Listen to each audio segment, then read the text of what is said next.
Well, Lester, what's going on, man? How are you? Oh man, the big state of Texas. I know. I feel like you've given me some feedback that you were a little surprised at Texas. Is it just the openness or what? Okay. Yeah. I mean, so you got to think.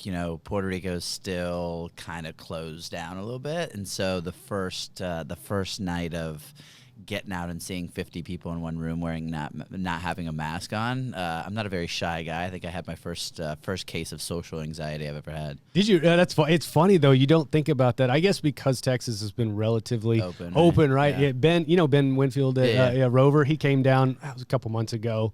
Had some meetings and we got together for dinner. And he's like, "Wait, you can go into a restaurant?" I'm like, "Yeah."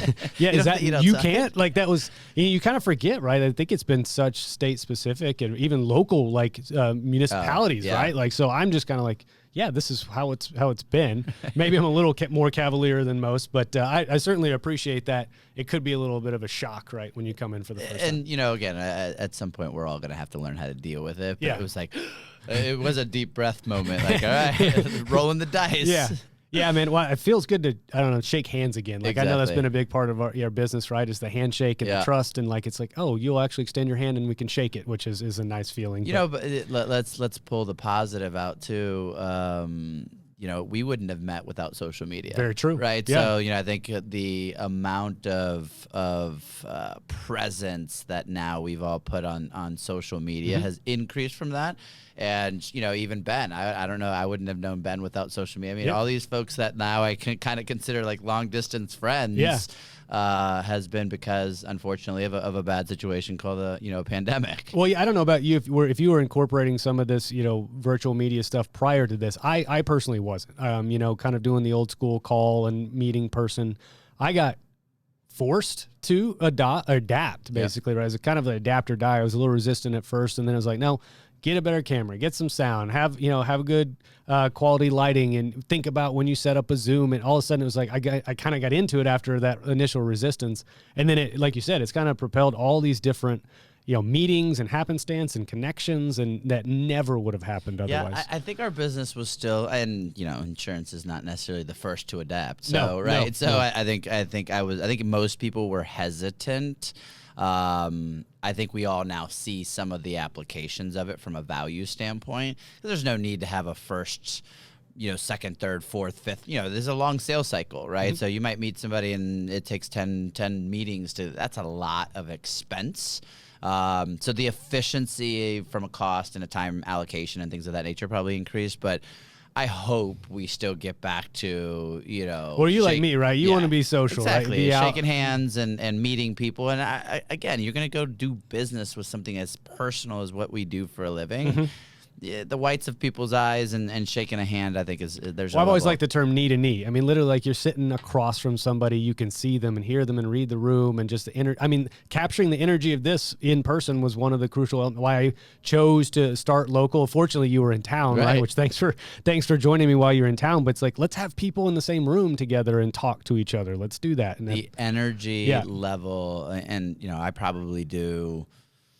I don't know, probably 5 to 6 Zooms a day. Mm-hmm. And I would say on a month, we probably are doing 10 that are, like true presentations. Yeah. And man, you get an hour and a half long true presentation over Zoom, you're exhausted because you didn't feel anybody's energy back. Yeah. Right? I mean, there's something to be said about you trying to carry the whole thing. Oh, man, it's exhausting. Are you like me where it's like a pet peeve? You'll be on a Zoom presenting and all the videos or all the screens are off, and you're like, are you people even there? Like, I'm pretty obnoxious. I'm the guy that's like, all right, camera's on. I don't care what you look like. I don't care that the kids running around naked in the back. Like, let me see on. your shoulder at least. Like, just let me know you're there. Yeah. Right. Oh, but anyway, so man, that was, I love this. I love the fact that we got a chance to get together. And again, thank you for squeezing me into your schedule. Certainly appreciate that.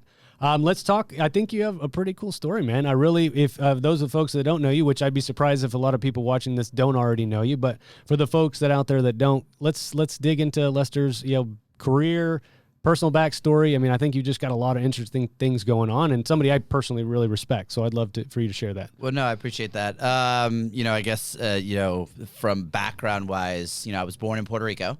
My parents moved us to the States when I was 3, and back then, I'll give away the age, but early 80s, they would run commercials on TV that were, hey, you want to double your pay? Move to Orlando, Florida. So that's what we did, and I would say that I learned the hustle factor from watching my parents. Okay. Both of my parents worked immense hours, multiple jobs, nights, weekends, whatever.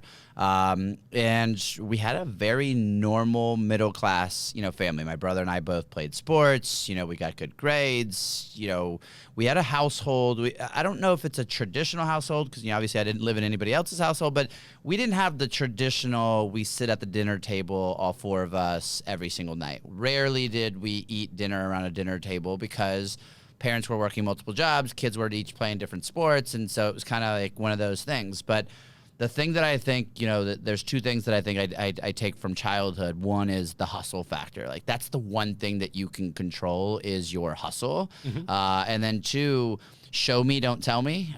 So, like, as much as we never sat around the table, all 4 of us, I never doubted that my parents didn't love me. Like, I always knew that they were working those hours because they were trying to provide a better life for us. And so that was never a doubt. That's awesome, man. And so you grew up in, I guess, Florida most of your childhood, right? And I think I saw you went to Florida State as well. I correct? did. Okay. I did. And one of the few people that I know, Jeff Petty, who was just on here, he also has an insurance degree. Yours was risk management, correct? Yeah, risk management insurance. Okay. That was something. So, part of the story when I was 15, my dad was diagnosed with multiple myeloma. Okay. So that is cancer of your bone marrow. So bone marrow transplants, chemo, radiation, hundreds and hundreds of thousands of dollars of medical expenses. And my parents both had jobs, both had insurance with their jobs. But, as we know, since we're in the business, right, you got a $6,000, $7,000, $8,000 out-of-pocket max.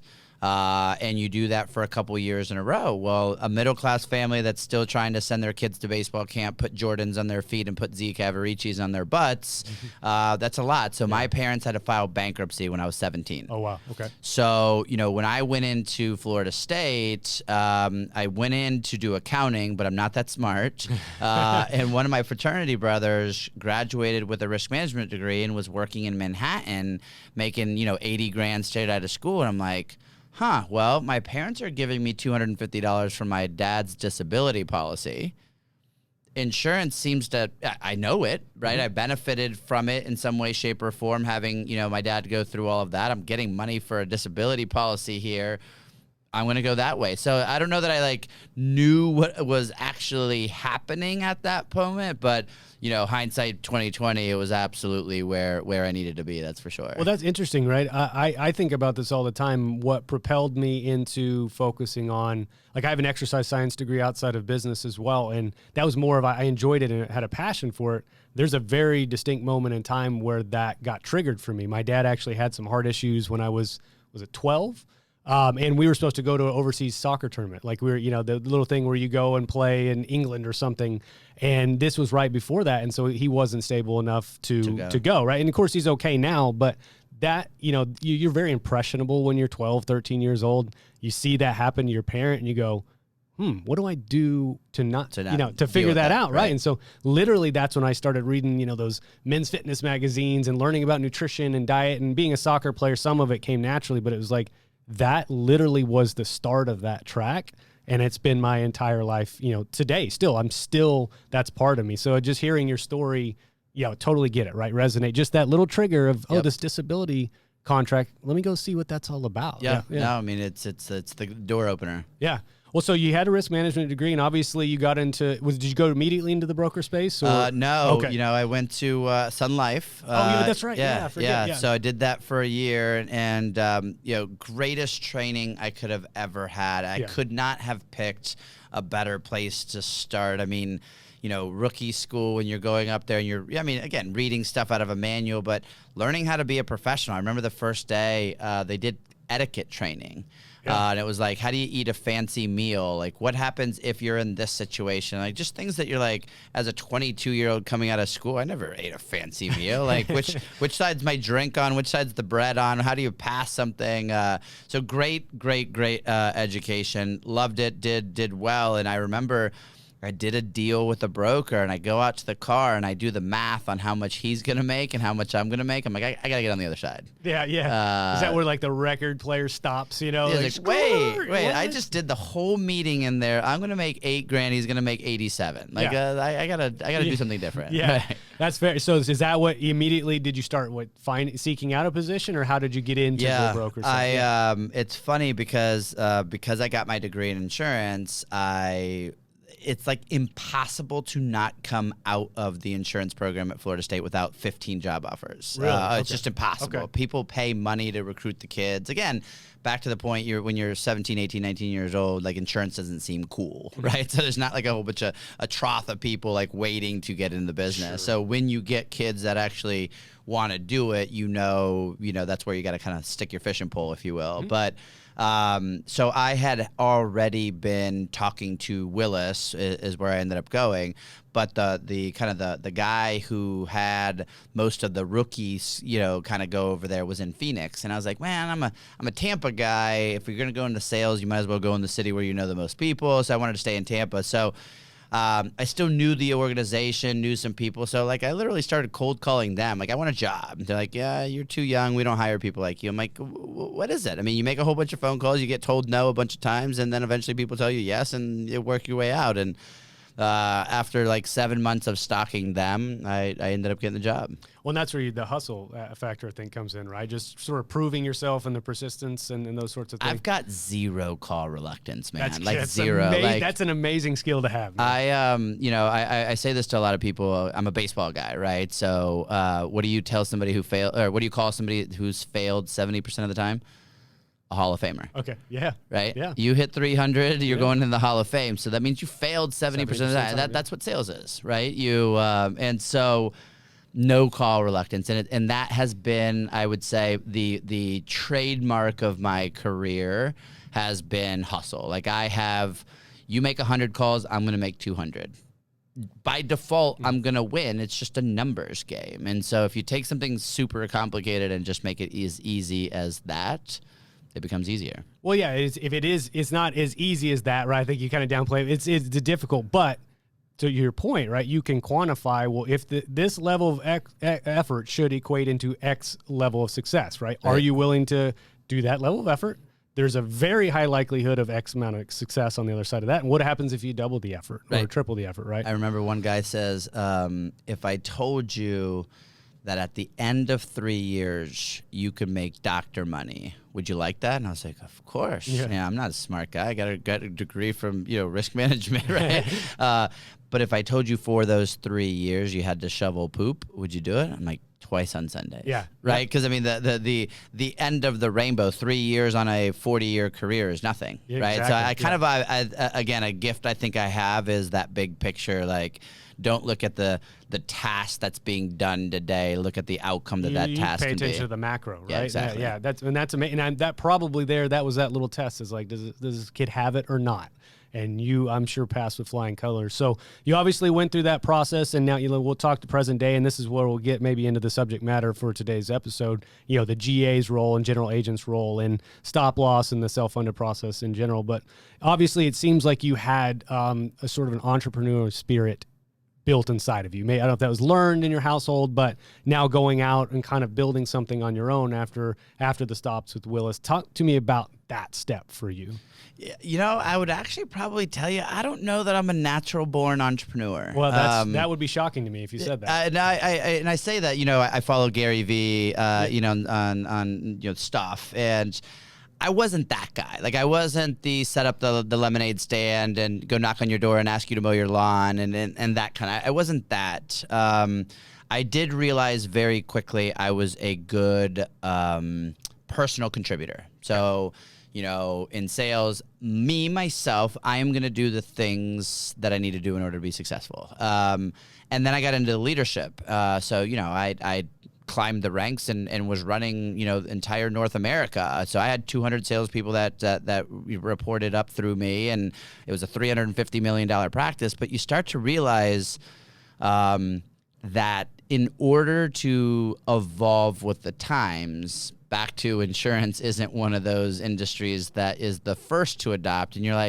you're seeing, I can't imagine being in a booth like this working for a big organization. Like, they wouldn't be doing podcasts, they wouldn't be doing social media, because it is still, hey, we need to generate $35 million of new business. The average person does $150,000 a year. You divide those two numbers, and that's how many salespeople you need to have. Yeah. It's like, well, no, you could do a lot of different things, especially given the world is now digital. I could record a video and send it to 700 people, or I could try to call 700 people. Mm-hmm.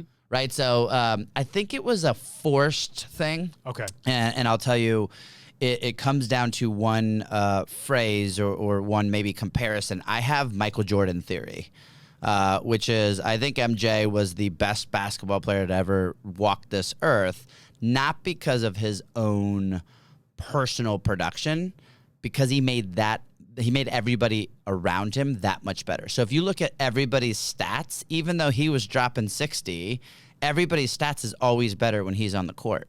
And I think that's a real sign of a leader and a professional is, although you can have success, everybody around you is also succeeding and living their best life. And so I had that kind of, can I do that? You could do it when you have to color inside the line in corporate America, but can you do it when it's your own deal and you're creating the lines? Was kind of a self-imposed little challenge for myself. Well, it's interesting too, somebody that had the track record of success, right? That what you've accomplished at an early age to then go, now I want to plant my own flag, right? I mean, I think that maybe is still a testament to the drive that you have, right? Because I'm sure you obviously were in a good position there, but it's like, no, I'm always excited about that, because it wasn't necessarily a reaction to, I have to go do something because that didn't work out. It's like, no, what's next? No, no. And I would tell you, it was, I remember the single conversation I had with somebody, Mike Barton, give him a shout out. And he was super successful, only about 50, was already retiring. And he says, the one regret I will have is not betting on myself. And that conversation, I can tell you what I was wearing, where I was when he said that. And I was like, you know what? And at the time, unfortunately, my mom had just gotten sick. So, I've had both my parents pass already. And, my mom was getting sick, and we had a conversation about a week ago at that time. And we were talking about life and living life with no regrets. Mm-hmm.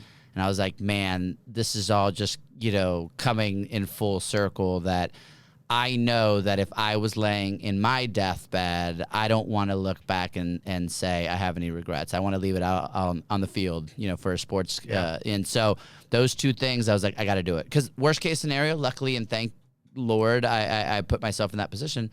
Luckily, the worst case scenario was calling back a competitor and asking for a job 2 years later when this thing failed. Well, I think that some people do talk themselves out of taking that leap, as if that thing doesn't succeed, then everything's over, right? And I think that's never the case, but maybe that's just something that people use as an impediment to tell themselves, because they 100%. Don't want to go do it, right? But I think you're exactly right. Like, worst case is I call somebody up, little mea culpa, it didn't work out, but what do you think? And, and you'd be back in whatever position. Yep. So let's hone this in, right? We're going to talk self-funding, right? Let's talk the GA space, and that's one of the specific reasons I wanted to have you on, because I think you do something very unique in that space. I come from the GA world, but I'm not just going to talk the whole time about stop-loss GA. So define for me, if you don't mind, let's say what that is. What is a general agent as it pertains to our space? Yeah. So, and I don't love the term, right? Because it has over the time meant something different than I think you and I, bring to the table. So, but defining it as it is,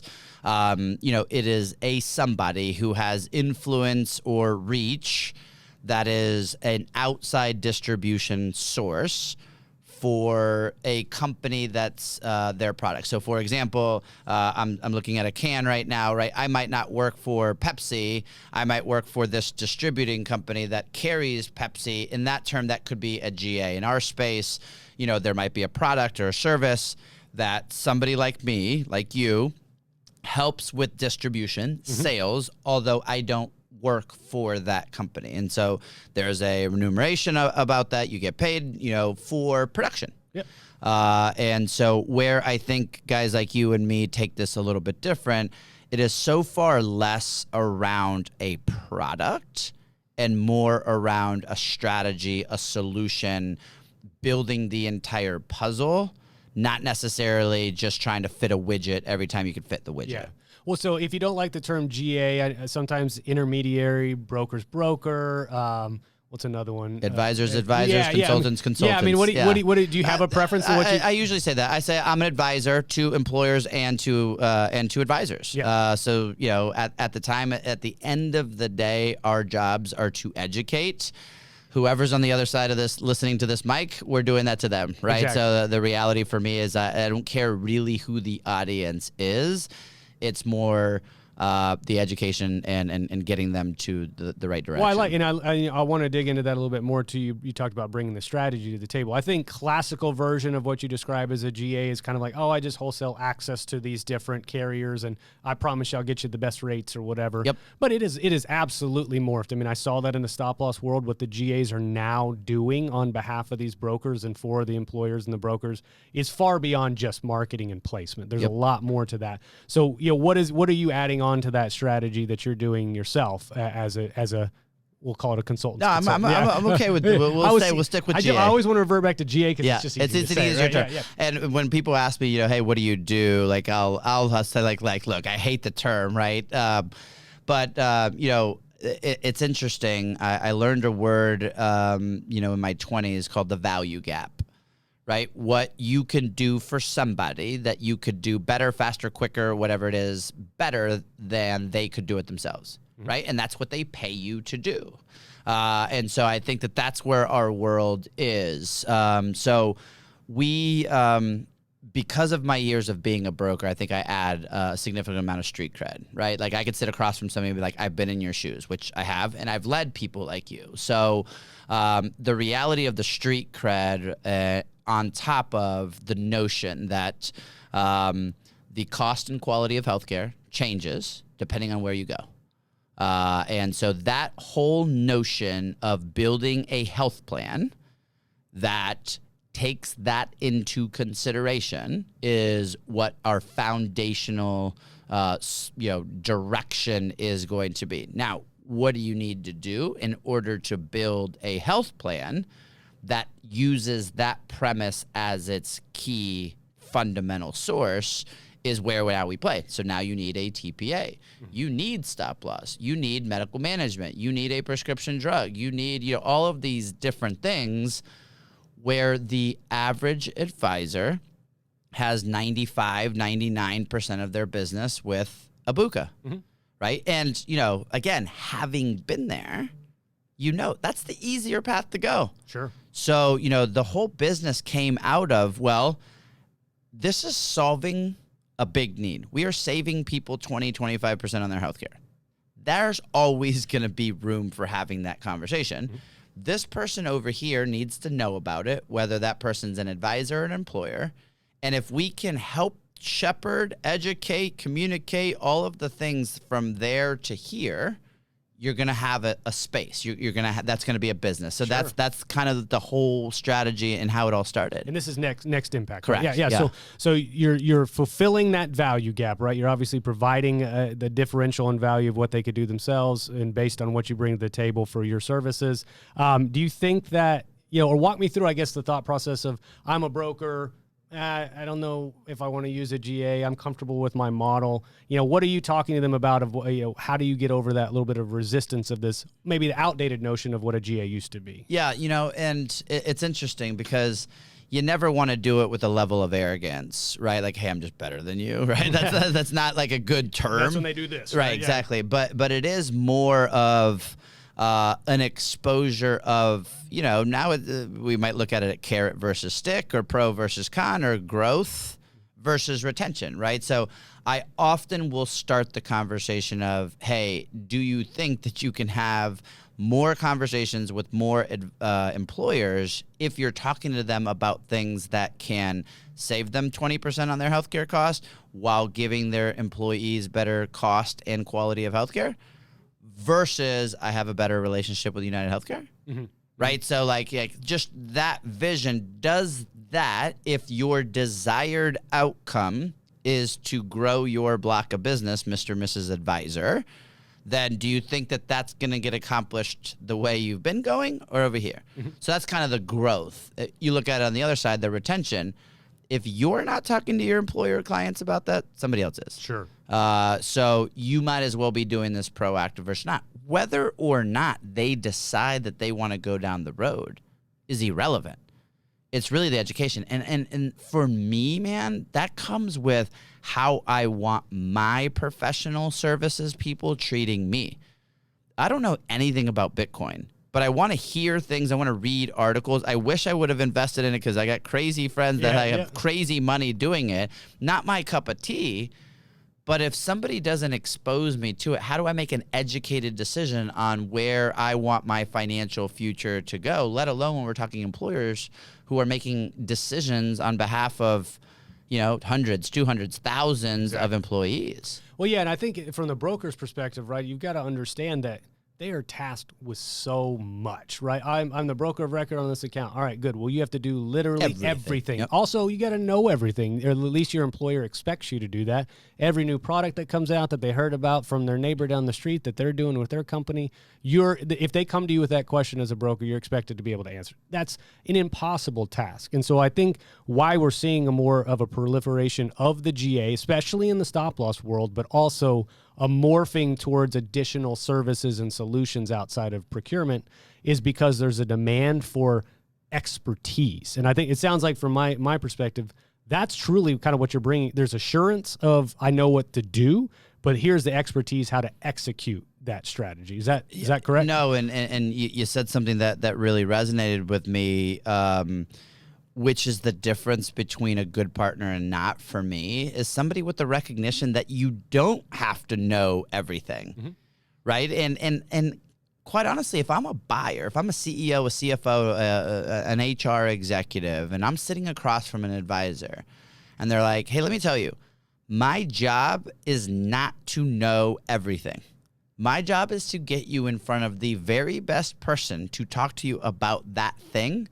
And I'm entrenched in organizations, in relationships, in whatever that allow me to know from one phone call where to go with that. Yeah. And it's interesting because in my old world, I bled blue. So I realized and figured out that, or thought that everybody that was smartest and best and fastest and whatever worked at my company, right? Because we had so many employees. Well, now I know, I'm here in Dallas with a group of innovative brokers.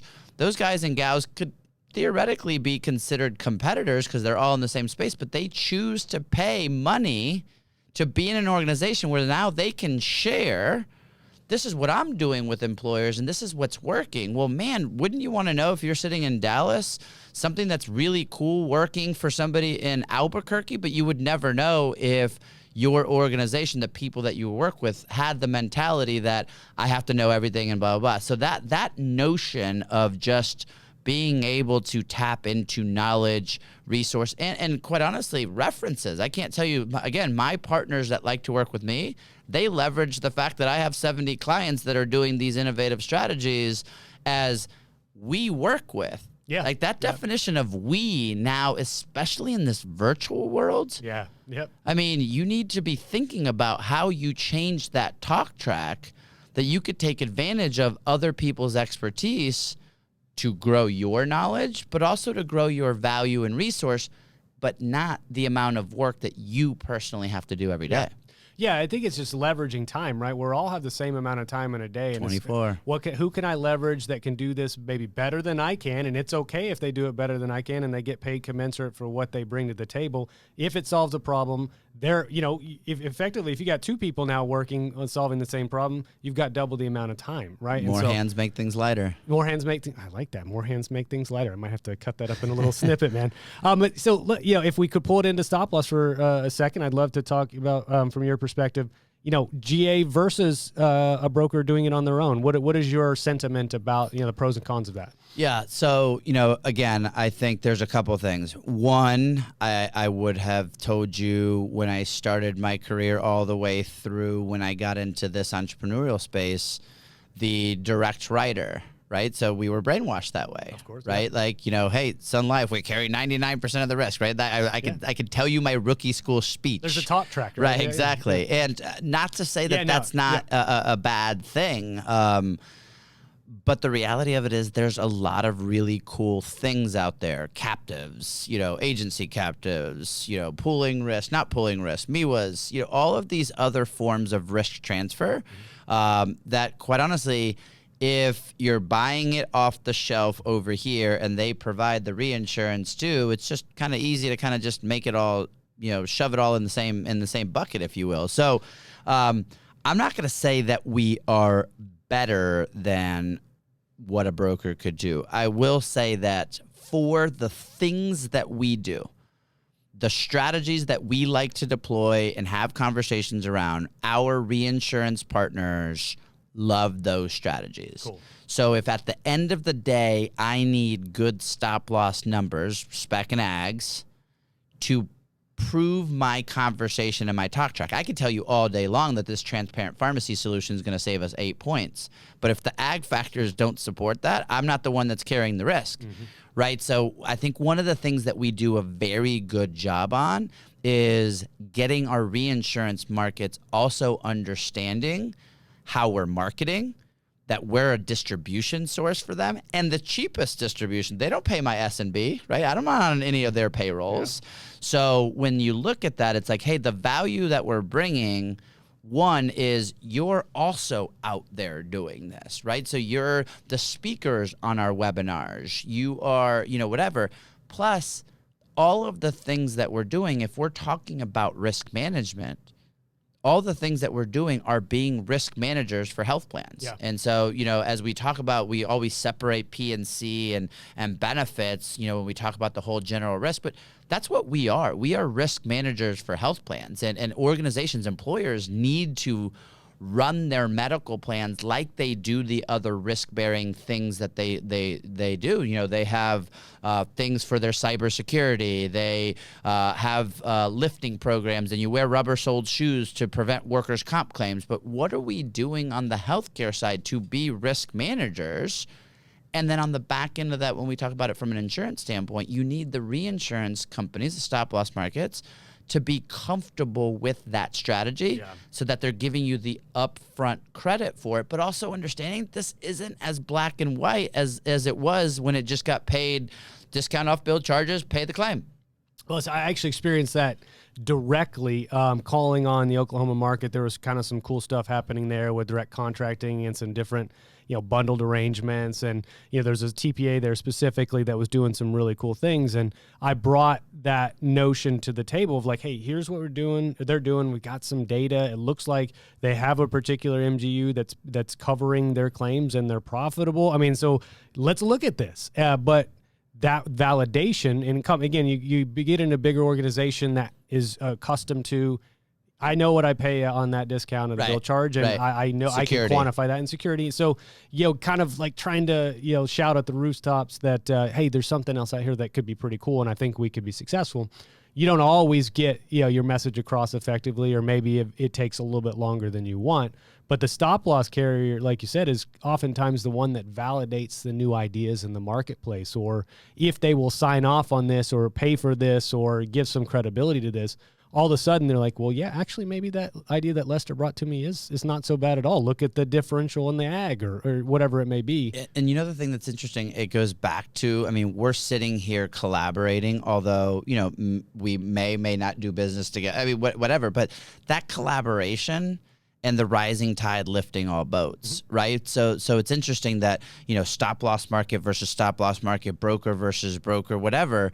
But the reality of it is, if we have solutions, if we all wake up every day wanting to drive the biggest amount of impact for what we do, sharing and collaboration is such a big deal. So that interesting strategy that's happening with Oklahoma and blah, blah, blah, the fact that Oklahoma Heart Institute publishes their prices and it's a hell of a lot cheaper than having the surgery at Mayo Clinic and equal as good as, like, that strategy and the results of it, which is why I try to do, Numbers Don't Lie Friday or Transparency and Testimonial Tuesday, because like, people hear the stuff that we're doing and they're like, I just don't believe you. Yeah. Right? And if there's only 2 people, 5 people, 10 people, and it seems like that in a world of big normality, right? You never got fired for hiring IBM. Well, you don't get fired for hiring Blue Cross. Exactly. Right? And so I love that you said that, because it's guys like you that are now, and guys like me that are now connecting, like, hey, you know what, Mr. Broker, I had that same situation with another broker over here. And what's even awesome in that collaboration, if you can make it happen, those 2 brokers shouldn't be competitors. Mm-hmm. They're in completely different markets. Right. And most brokers, their business is going to be, in a 2 or 3 hour radius from their office. So that's the interesting part, I think, back to the value of the GA or, the broker's broker, the advisor's right.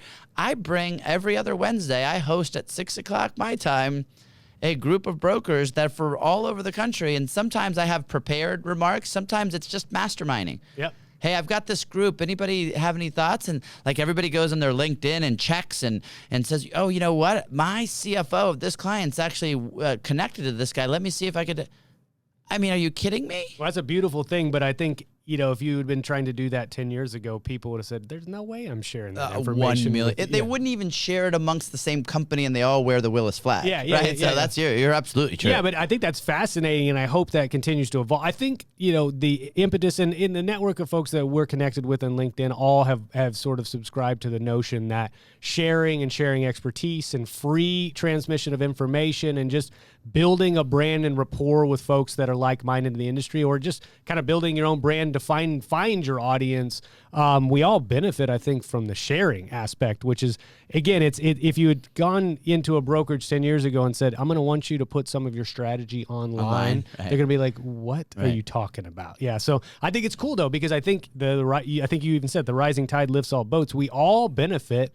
Lester's going to get his business. Joe Schmo over here is going to get his business. They're in completely different markets. Maybe they're different size segments. They target different industries. There is so much business that it's not a threat to you anymore necessarily to share some expertise with the market openly, right? And I think it's an abundance mindset, man. It is an abundance mindset. And I look at it, if we all wake up actually with the focus being on helping employers and their employees, again, maybe it's a little Pollyanna for me because I came from a family that filed bankruptcy. But if I can show somebody how to build a health plan that waives a $5,000 deductible, you know who doesn't file bankruptcy? The person who doesn't have to pay that $5,000 deductible. Mm-hmm. So if I can help Spencer, and Spencer can help 5 other brokers do that, even if I don't make $1, mm-hmm. I just did what I was put on this earth to do. Like, I didn't go through what I went through to not be able to share the impact that comes, then that motivates me to do that. So, I mean, again, a little Pollyanna, I know, but at the end of the day, for me, that's where I put my focus. Well, I love it. I mean, that's, if you think about what it took for me to learn over the course of 6 or 7 years for stop loss and self-funding, and then what I distilled it down to with about 25 videos on stop loss, I think it's maybe 3 hours total. I effectively communicated everything I know in those 3 hours for free. Online, right? Right. But the beauty of that is the number of people that have connected with me. I actually had a guy the other day that said he watched some of the videos in preparation for an interview and got the job. And I was like, you tell me that makes the entire effort and process completely worth it, right? Because nobody necessarily led me to that. I had to grind and I had to figure it out in real time. And so if that is what was the outcome, heck yeah. Check the box. Yeah, I'm going to do a fist pump. Right. So, kind of let's hone it in, man. And I know you've got lots of things going on. Do you want to talk about what brought you in town and the seminar, or do you? Sure. Yeah, I mean, I'd love if you want to share some more about that. So, I am. I do. So I work with advisors across the country, big, small. And so Nelson Griswold is the guy who runs what they call the Next Gen Mastermind. 30, 40 advisors from across the country that pay money to be part of this organization. and they come and get together. So they have a big annual event, typically in January. Unfortunately, that was not a live event. This is the first event, and so a lot of times I am coming as a subject matter expert to speak. Cool. And so I am not part of the organization, but I get to benefit from and support and help. So some of their members, Jim Blachek, Griffin, Meredith, are some of my best clients, and quite honestly, have become some of my best friends. Yeah. Jim stayed in my house in Puerto Rico. When I go up to Pennsylvania, I stay with him, and but. Yeah, again, it goes back to that abundance mindset. Like, you're sitting in these rooms and people are collaborating and being like, hey, you know what? You talked about that thing. I've got this client. You could use that client as a reference. Well, you know what? You would never have that reference to be able to do it, one. And two, maybe so to the same point that you just had about the guy who watched the videos and got the job, maybe somebody heard something, it finally clicked, and now they can actually have the regurgitation of that in an eloquent way to actually now help them be more confident in the way they talk. So, those videos, the things that we do webinar-wise and things of that nature, it's a tons of work. It is. Yeah. But if, again, abundance mindset, trying to grow the business, trying to grow the industry, doing it the right way, those are all things that collaboration just makes sense. Well, and so I think about it too. Like, I'll be the first to tell you, I am not the most, knowledgeable person in the world on stop loss. By far, that's not the case. I've worked with a number of people that know so much more. But I think just positioning, right, and doing the things, getting yourself out there and making some content like that, you might be the first person that somebody thinks of if they have a stop loss question. 1,000%. They're going to come to you if they have a question about strategy of pulling together these moving parts to make something work. Lester talked about that a couple months ago. I'm going to go reach out to Lester. And so it's amazing. It's fascinating. Yeah, well, and again, you don't realize it. Hey, you get that random phone call. I saw you on this. I heard you on this. One of my largest clients, 3,000 lives, the HR person saw an invite on LinkedIn, joined a webinar, and called me afterwards. Oh, yeah. I never met the person, had no idea who it was, and they're like, hey, can you help us? And it's like, you just never know, but you would have never gotten the opportunity if you didn't put yourself out there. Yeah, and I think that's the one thing I would argue, and Dr. Bricker, I think, would echo this as well, is just you have to get yourself out there. You have to be constantly creating, and there's a strategy to it, yes. There's all sorts of things you can do to make your videos better or stand out, but at the end of the day, consistency and just taking a leap of faith. I can't tell you how many people have come to me and said, I kind of thought about doing something like that. Let me pick your brain. I'm like, here's what I think you should do, blah, blah, blah. But you just got to go do it. You have to do it. If you don't do it, then all of that effort or thought process is for naught. And it's not for everybody either, and that's quite all right as well. But let's talk a couple minutes about the future, man. I know you're somebody that has a real finger on the pulse of solutions and stuff that it's out there, especially, let's call it mid-market. Does that make sense as a space that you operate in? What are you seeing that this is moving our industry towards? I'd love to hear it. Yeah, one word: transparency. Okay. It's now in the government, but let's just boil it down. We don't make decisions in any other aspect of our life like we do in healthcare. You would never take a car off of a lot, take it home, and then allow the auto dealer to send you an invoice. And that sounds asinine. Like, people should be listening, but we do it all the time. I go to have a surgery. I have no idea how much it's going to cost. I didn't ask I didn't read reviews.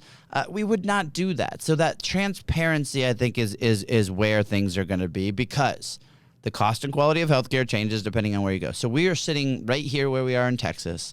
I would imagine that within a 10-mile radius, you can get an MRI for $500, and that same MRI could be costing $3,000. So if I'm a patient and I have to pay 20% of the bill, I'm, again, not great at math, but 20% of 500 is much different than 20% of 3,000. But how do you know? Yeah. And, I liken it. I said it the other day to a prospective client, and I was like, do you shop at Nordstrom's? And she's like, yeah. I was like, that Nordstrom's, they have the two annual sales, that they do, or biannual, I guess it would be. And I was like, imagine walking into Nordstrom's. You love that blouse. You pick up that blouse. It says 60% off. And then you take it to the register and they still tell you it's $1,000. And they're like, "What? I thought it was 60% off." Yes, it was. You just didn't know the starting price. Yeah. Right? And so that is exactly what healthcare is. So when we talk about stop loss, right, it's great that we're getting this big discount, but if we can't control the billed charge, and the person on the other end has a vested interest for that billed charge to also be higher, you just can't do it. So transparency for me is going to be where the puck is going. Well, is that transparency not only in disclosure of pricing? Is that maybe like you're talking transparency in compensation? Everything. Is this happening as well? Yeah, everything. Yeah, and again, it should. Yeah. Look, we all make way too much money for what we do. Let's just be honest. This is a very lucrative business. I would have never thought, a kid like me could be doing what I was doing. But I was making more money when I was 30 than I am now, because of, when you're talking about a $10 million medical program and you're making 3%, do the math, right? And then let's go back to that $10 million medical program that you get a 4% increase.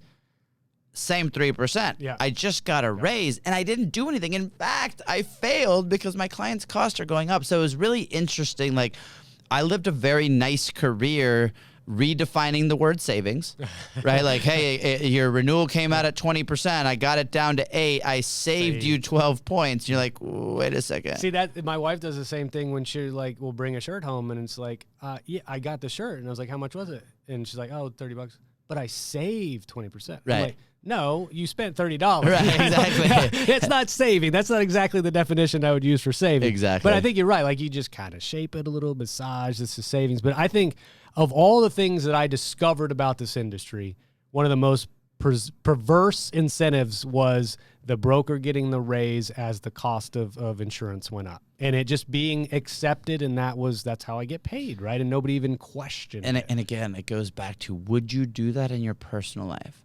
My financial advisor loses me money every single year, and I continue to pay him more. Yes. Right, and it's they work for, and I benefited from that. I worked at he works at Willis. It has to be the best shop, or whatever it is. I'm not picking on them. It's anywhere. So it's such an interesting thing. The things that we demand out of life outside of our business that we don't demand inside of our business is comical when we start thinking about, as an organization, their second largest expense is healthcare, right next to salaries. It's one of the reasons people work or don't work for you. And as an individual, I probably have more risk of catastrophic financial loss tied to my health, whether it's my $5,000 out of pocket or what would happen to me if I got a disability or whatever. So those two things, it's like we demand so much out of our own personal scenarios, but then when we get into our business, it's like it goes out the window. Yeah. It's honestly some of the things that shocked me. And I feel like, at least when you approach the self-funded space with like an open mindset of what I can do if I can solve this problem, like even just being aware of the problem existing in the first place is kind of step one, right? But there's just so much you can do. I love the push to transparency. I love the push to smaller and smaller groups looking to self-fund. I love what you're doing as being sort of the quarterback from a strategic standpoint for the brokers that maybe don't have the bandwidth or don't have the time to go investigate all these solutions and put something together themselves. I mean, we're all moving in the same direction. I feel like the people that we at least run in circles with, they're all trying to move in the same direction, maybe have different approaches to how to accomplish it, but we all want the same end. Is we recognize there's an enormous problem in this space, and we think we can at least be a small part of that solution. So wrapping up, man, anything you want to leave the folks with, or, a sound bite that I can clip together for LinkedIn, not to put you on the spot. No, man. I think I've got a couple options. Don't worry, man. If I say anything, again, assuming the audience is going to be somebody in our space, right? It's one of those things that if we took our own compensation out of it, if you're in the normal world, you wake up every day doing the same thing you've been doing for 10 years and you take your own compensation out, we would look at our business and laugh at the way it happens. We every year pass on more and more costs to people who, if they're getting a raise, it's being eaten up by the cost increase that they had there. The average deductible is over $3,000 now, but the average human doesn't have $400 in their bank account. It doesn't make sense. But in order to change it, you got to change it. And that definition of insanity, I believe, is, if we're going to keep doing that, and then an employer is going to be like, well, wait a second, why does my cost keep going in? You keep doing the same exact thing you've been doing. Yeah. And so, that thing for me, whether it, I have a couple, what we call premium, the health insurance company calls revenue, right? And when you talk about self-funding, at least it gives you the data. Yes. And that data, whether we're talking about Rover and the ability to scrape some data, whether we're talking about data, if there are patient assistance programs, if we can get diabetic supplies cheaper or better, if we can close gaps in care, the cheapest heart attack is the one that never happened. Yeah, right? Absolutely. And so the reality but understanding that person hasn't been doing all of the things that they need to in order to do that. And then employers might say, well, that's intrusive. Well, wait a second. They're your employees. They work for you. They care about you. And if you're doing things out of the spirit of the right thing, then, if they don't want to work there, maybe the culture's the wrong way. But I could tell you, having had two parents go through what they're doing, if my parents' companies would have had an advocate like the plans that we're putting, and I could have called somebody and been like, pancreatic cancer sounds super scary.